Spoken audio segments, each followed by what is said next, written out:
नंद किशोर के दो बेटे थे, जीवन और लखन। जीवन बहुत ही शातिर और धूर्त था और धन का लोभी भी था। बाबा, हमारे भुवन काका हॉस्पिटल में एडमिट हैं। मुझे कुछ पैसे चाहिए उनके इलाज के लिए। नहीं नहीं, क्या जरूरत है? वो कौन से हमारे रिश्तेदार हैं जो उनके इलाज के लिए हम खर्चा करें? पर वो हमारे यहाँ कितने सालों से काम कर रहे हैं। तो क्या हुआ? उनके काम के लिए हम उन्हें तनख्वाह देते थे कि नहीं देते थे? वो कौन सा मुफ्त में काम करते थे हमारे यहाँ? लखन और जीवन इस बात पर बहस कर रहे थे। शांत, एकदम शांत। जब देखो तुम दोनों की बहस शुरू हो जाती है। लखन सही है, हमें भुवन की मदद करनी चाहिए। पर पापा वापा कुछ नहीं। भुवन सालों से हमारे पास काम कर रहा है। अब उसकी मुसीबत के वक्त हमें उसकी हेल्प करनी ही चाहिए। मुझे क्या, लुटाते रहो पैसा। जीवन गुस्सा होकर वहाँ से चला गया। नंद किशोर ने लखन को कुछ पैसे दिए और वो भी हॉस्पिटल चला गया। लखन ने वो पैसे हॉस्पिटल में जमा कर दिए। ये देखकर भुवन रोने लगा। छोटे मालिक, आपकी बड़ी कृपा हुई हम पर। धन्यवाद छोटे मालिक। अरे काका, ऐसे रोइए मत। ये आपका हक है। हमने आप पर कोई उपकार नहीं किया है काका। लखन बहुत ही दयालु था।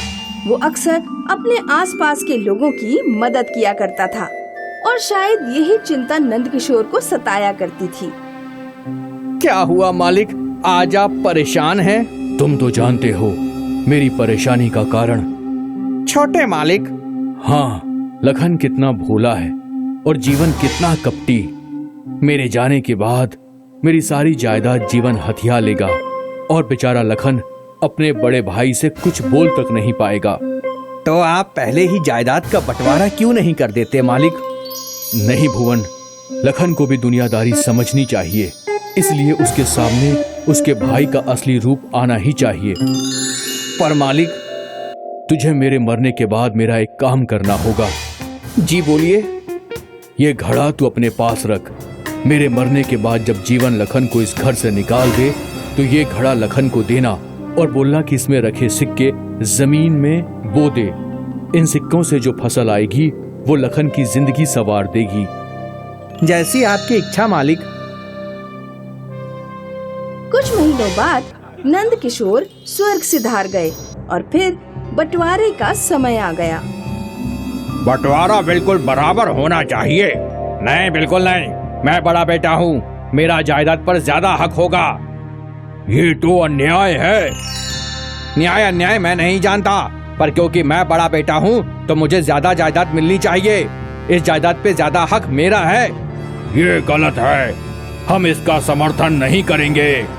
जैसे भैया बोल रहे हैं वैसा ही ठीक है। उनको जितनी संपत्ति चाहिए उतनी दे दीजिए। पर बेटा, जब पापा ही नहीं रहे तो इन सब का मैं क्या करूँगा? जीवन ने जोर जबरदस्ती से सारी जायदाद अपने नाम करवा ली। बस एक छोटा सा खेत लखन के नाम पर छोड़ दिया। लखन, तू कैसे जिएगा? तुझे अपने हक के लिए लड़ना चाहिए। जब तक मेरे पापा थे मैं लड़ सकता था। वही मेरी सबसे बड़ी संपत्ति थी। भैया को देखिए, पापा के जाते ही इनका तो रवैया ही बदल गया। ये गिद्ध की तरह संपत्ति पर आंख गड़ाए बैठे हैं। अब इनके साथ एक घर में रहने का भी मेरा मन नहीं करता है।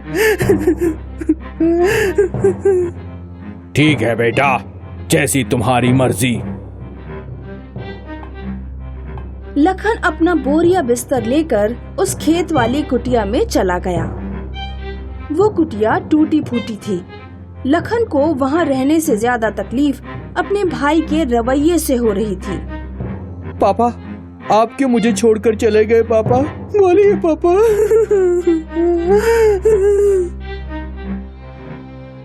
लखन अपने पापा को याद कर ही रहा था कि तभी भुवन काका वहाँ आ गए। छोटे मालिक। काका, आप यहाँ पर? तुमसे बहुत जरूरी काम था छोटे मालिक। बोलिए ना। तुम्हारे पिताजी ने गुजरने से पहले मुझे ये घड़ा दिया था तुम्हारे लिए। उन्हें जीवन की मक्कारी का पहले से अंदाजा था। इसमें तो पुराने तांबे के सिक्के हैं। हाँ, उन्होंने कहा था कि ये मैं तुम्हें दे दूं और बोलूं कि इन सिक्कों को खेत में बो दो। और ये भी कहा था कि इन सिक्कों से जो फसल आएगी वो तुम्हारी जिंदगी संवार देगी। सिक्कों से फसल? सुनने में तो मुझे भी अटपटा लगा था, पर बड़े मालिक ने बोला है तो कुछ तो होगा ही। ठीक है काका।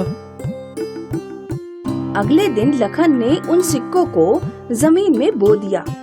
वो रोज सारे खेत में पानी देता। कुछ ही दिनों में उसके खेत में अंकुर फूटे। लखन बहुत खुश था। काका, आपको क्या लगता है इन खेतों में क्या उगेगा? मुझे तो नहीं पता बेटा, पर जो भी हो तुम्हारे लिए अच्छा ही होगा। समय बीता और जल्द ही खेत लहलहाने लगा और पूरे खेत में पैसे उगने लगे। पैसे देखकर भुवन और लखन दोनों दंग रह गए। दोनों ने पैसों की फसल की कटाई की और सारे पैसे बोरियों में भर दिए। बड़े मालिक सही बोल गए थे बेटा। हाँ। भुवन ने उन पैसों से खेत के अंदर ही बड़ी सी हवेली बनवाई। जल्द ही ये बात आग की तरह फैल गई। जब जीवन को पैसों के खेत के बारे में पता चला तो वो जलने भुनने लगा। काश वो पैसों का खेत मेरा होता। जिंदगी भर पैसे उगते रहते, मुझे कुछ काम करने की जरूरत ही ना होती। एक बार लखन से बात करके देखता हूँ। जीवन लखन के पास गया।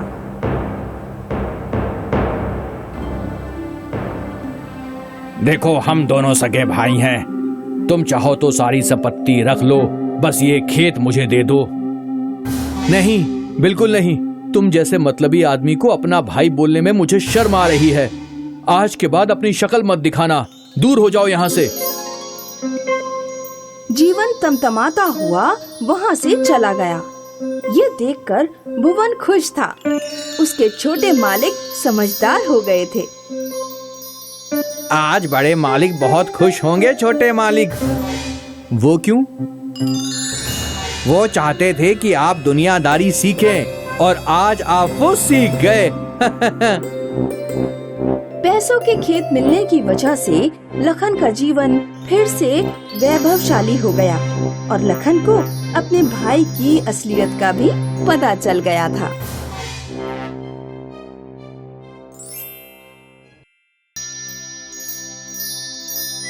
मानिक के दो बेटे थे, चंदन और कुंदन।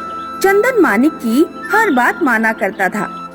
चंदन पढ़ाई के साथ साथ जॉब भी किया करता था और वही कुंदन बस मटर गश्ती करने में ही डूबा रहता था।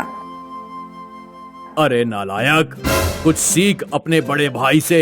एक वो है जो घर का सारा खर्चा संभालता है और एक तू है जो मुफ्त की रोटियां तोड़ता है। मानिक कुंदन को हमेशा खरी खोटी सुनाया करता था, पर कभी भी कुंदन ने मानिक को उल्टा जवाब तक नहीं दिया। समय बीता, चंदन को अच्छा जॉब लग गया और कुंदन एक छोटी सी दुकान में काम किया करता था। मानिक को लगता था कि चंदन उसके बुढ़ापे का सहारा बनेगा, इसीलिए वो चंदन को कुंदन से ऊपर समझता था।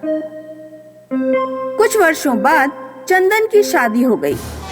शुरू में सब ठीक था, पर फिर कुंदन और उसकी कल्पना के अक्सर झगड़े हुआ करते थे। अरे देवर जी, आप कुछ काम नहीं कर रहे हो तो जाकर बाजार से सब्जियां ही ले आइए। माना मैं कुछ काम नहीं कर रहा, पर फिलहाल आप भी तो कुछ नहीं कर रही। आप ही बाजार से सब्जियां क्यों नहीं ले आती? चंदन की पत्नी चंदन के कान भरने लगी थी। वो हर बात को बढ़ा चढ़ा कर चंदन को बताया करती थी। इसी कारण चंदन और कुंदन के बीच में मनमुटाव बढ़ गया था। वो लोग अक्सर झगड़ते रहते। मानिक ये सब देखकर परेशान था और उसने निर्णय ले लिया कि बंटवारा ही इस सब का उपाय है। उसने अपने दोनों बेटों को बुलाया। मुझे नहीं लगता कि तुम दोनों एक साथ इस घर में रह पाओगे। मैं चाहता हूँ कि तुम दोनों खुश रहो, चाहे फिर उसके लिए तुम दोनों को अलग ही क्यों ना रहना पड़े। मैं बंटवारा करना चाहता हूँ। क्या? हाँ कुंदन, मुझे कुछ नहीं चाहिए। आपने जो भी कमाया है सब भैया को दे दीजिए।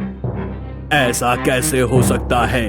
मेरी जायदाद में बस 2 ही चीजें हैं, पहली ये घर और मेरे शहर से दूर खरीदी हुई जमीन। ये घर मैं चंदन को देना चाहता हूँ क्योंकि उसकी शादी हो चुकी है और उसका एक परिवार है, और मेरे शहर के बाहर वाली जमीन तुम रख लो। ठीक है पापा। कुंदन ने भी हामी में मुंडी हिला दी। उसी दिन कुंदन अपना सारा सामान लेकर शहर के बाहर वाली जमीन पर चला गया। वहाँ एक छोटी सी झोपड़ी के अलावा कुछ नहीं था, पर उस झोपड़ी को देखकर भी कुंदन खुश था।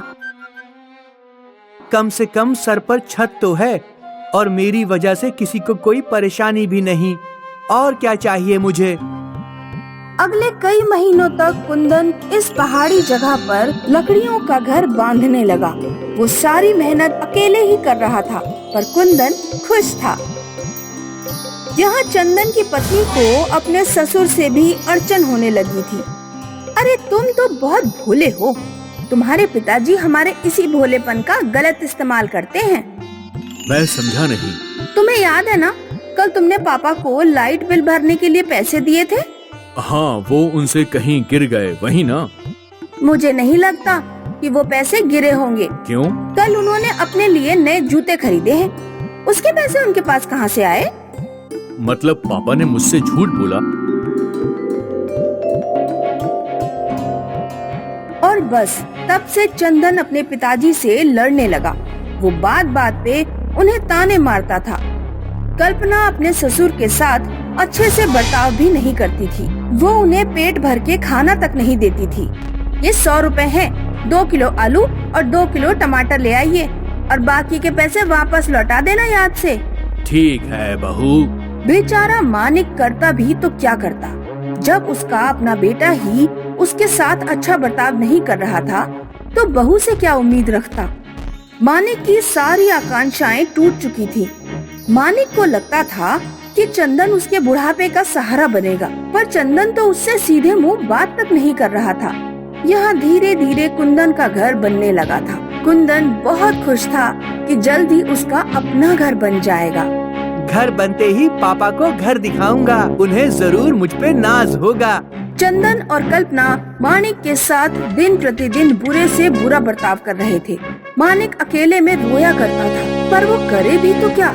जैसे ही कुंदन का घर बन गया, कुंदन तुरंत शहर लौटा।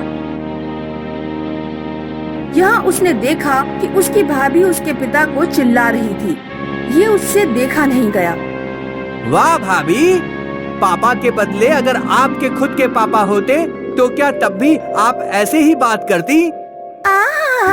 तुम्हारी ही कमी थी। अपने पापा का इतना ही लग रहा है तो ले जाओ ना अपने पापा को अपने साथ।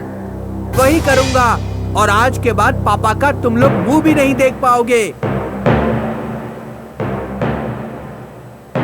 तभी चंदन वहाँ आया। इतना घमंड, ले जा, मैं भी देखता हूँ कि तू पापा को मुझसे अच्छा कैसे संभालता है। कुंदन अपने पापा का हाथ पकड़कर वहाँ से चला गया। उन दोनों ने बस पकड़ी और शहर के बाहर उतर गए। मानिक को अपनी आंखों पर यकीन नहीं हो रहा था। यहाँ तो बस एक झोपड़ी थी ना? हाँ, मैंने ही यहाँ ये घर बांधा है। यही बताने मैं आपके पास आया था। सोचा था आपको दिखाऊंगा तो आप बहुत खुश होंगे। मानिक की आंखों से आंसू बह गए।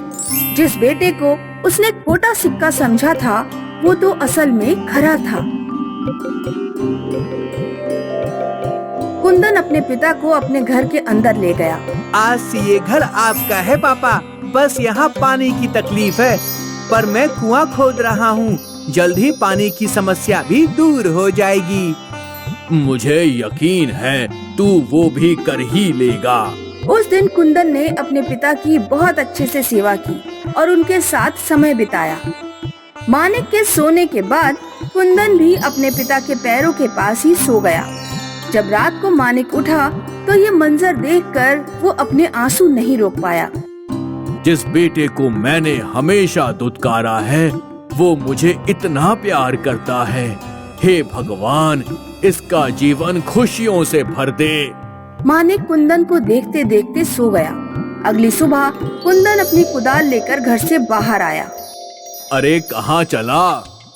कुआं खोदने। ठीक है। कुंदन घर से कुछ ही दूरी पे कुआं खोदने के लिए खुदाई करने लगा, पर जैसे जैसे वो जमीन खोद रहा था उसे चमकीले पत्थर दिखे। ये क्या है? कुंदन ने उन पत्थरों से धूल मिट्टी हटाई तो उसे असली सोना दिखा। उसकी आंखें फटी की फटी रह गई। पापा देखो, मुझे सोना मिला। इतना ही नहीं, पूरे का पूरा पहाड़ है सोने का। ये पहाड़ नहीं, तेरा मन है सोने का। मतलब?